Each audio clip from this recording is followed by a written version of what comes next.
bisa saya kumpulkan bahwa penelitian ini catatan ini berbasis penelitian juga. Ya. Nah, sekarang yang penting terkait dengan puasa itu nanti menghasilkan dampak menyehatkan tubuh kita, tentu harus kita perhatikan bagaimana sih tata cara puasa yang menyehatkan. Nah, yang pertama perlu adanya syarat ya. Syarat yang pertama agar puasa itu bermanfaat ya, terutamanya nanti memberikan dampak yang positif bagi kesehatan tubuh. Jadi syarat yang pertama adalah niat yang ikhlas. Ya, niat yang ikhlas karena menjalankan perintah Allah Subhanahu Wa Taala.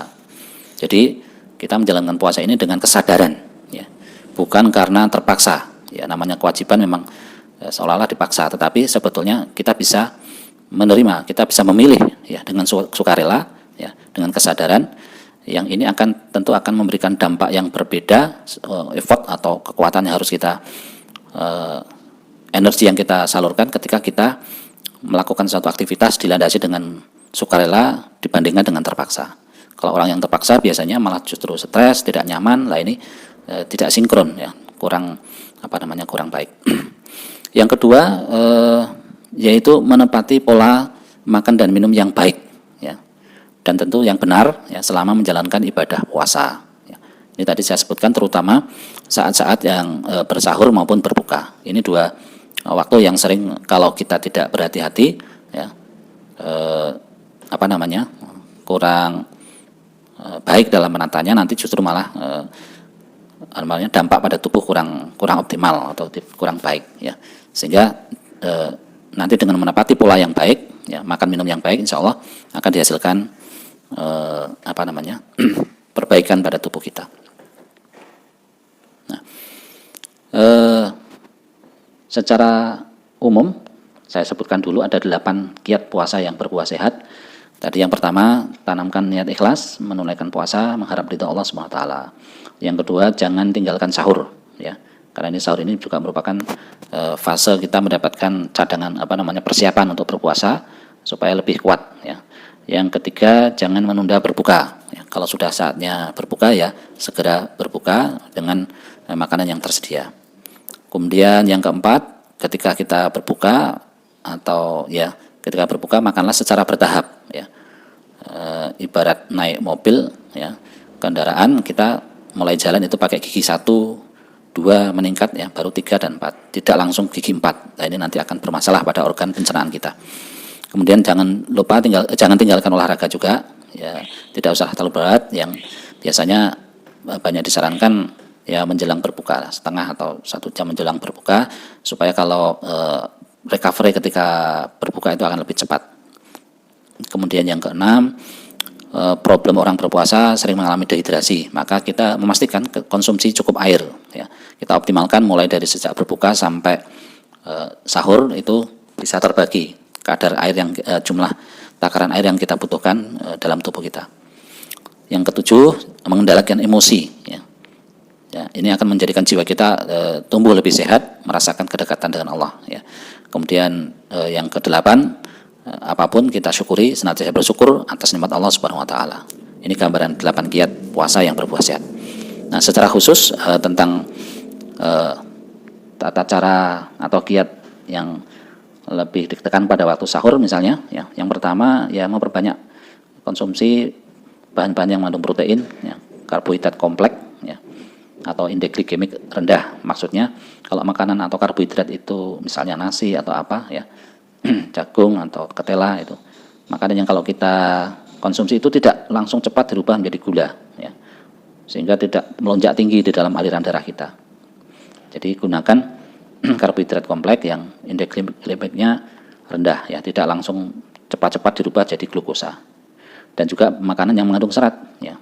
Contohnya misalnya nasi merah, ubi, ya, bubur kacang hijau, gula aren ya. Sehingga bisa memberikan rasa kenyang yang lebih lama, tidak cepat diubah jadi glukosa, bertahap ya.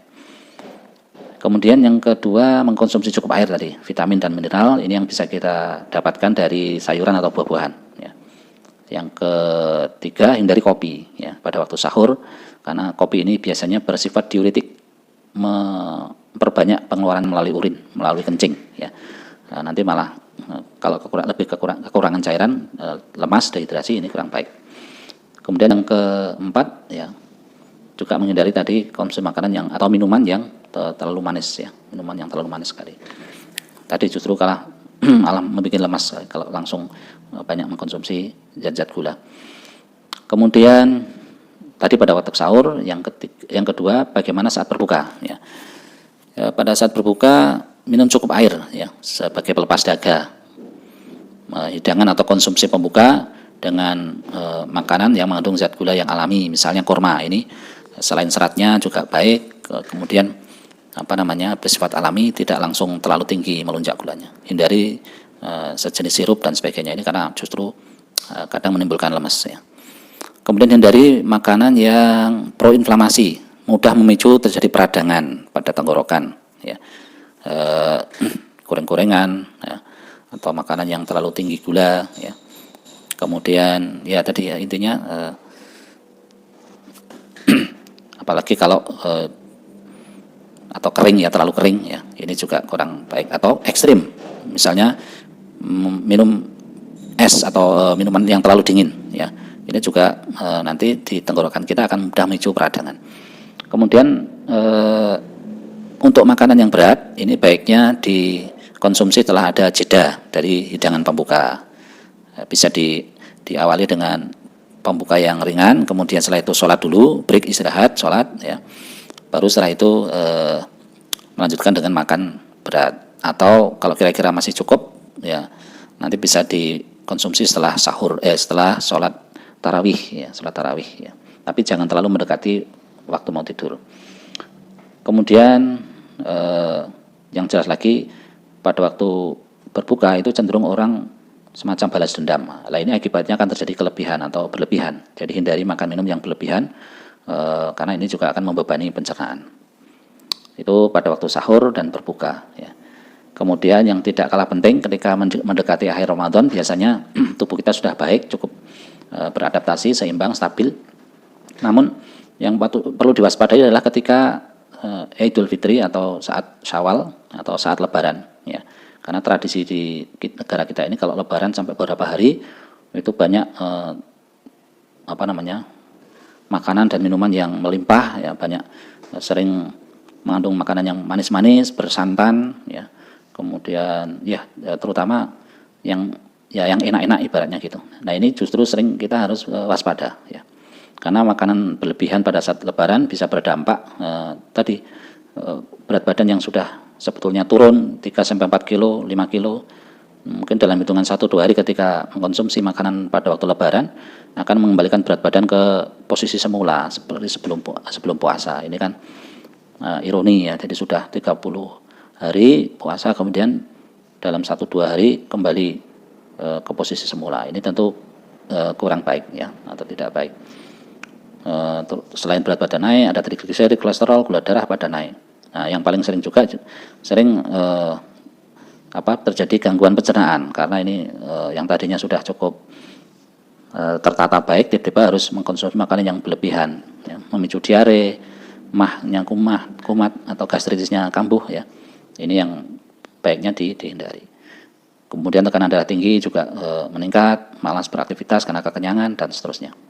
Nah, jadi itu gambaran umum yang akhirnya memberikan kesimpulan kepada kita bahwa ternyata puasa mampu memberikan manfaat yang lengkap ya dalam aspek kesehatan ya, sebagaimana definisi WHO ya, fisik, mental, sosial, bahkan juga adanya faktor spiritual ya. Yang kedua yang bisa disimpulkan adalah memang dari berdasar temuan dan data penelitian ya, baik itu pada hewan, manusia, menunjukkan ada beberapa manfaat puasa ya, menurunkan berat badan, menurunkan tingkat risiko penyakit kardiovaskular dan diabetes, kemudian perbaikan metabolisme dan penuaan, pembatasan kalori dan puasa. Ini termasuk merupakan strategi ya yang terbukti dalam penelitian untuk memperpanjang usia harapan hidup ya, karena tubuh kita akan sel-sel tubuh kita, jaringan tubuh kita ini akan bekerja secara optimal, tidak dipaksakan ya. Dan puasa menstabilkan emosi jiwa, dan pada akhirnya puasa dapat menjadikan kita semakin menyehatkan bagi kesehatan tubuh kita ya. Jadi dan ini mengharapkan ya dampak atau yang ikutan yang bisa didapatkan dari manfaat kita berpuasa, selain merupakan suatu kewajiban yang harus kita laksanakan, juga yang diharapkan adalah membersihkan jiwa dan berakhir untuk menjadikan kita orang yang kembali fitrah, menjadikan orang yang bertakwa. Demikian, semoga selama kita berpuasa ini bisa meraih berkah puasa Ramadan yang ternyata kalau kita kaji lebih dalam lagi ada banyak sekali manfaat, nilai-nilai, kemudian hikmah-hikmah atau pembelajaran-pembelajaran yang semuanya memberikan dampak kebaikan bagi kita semua.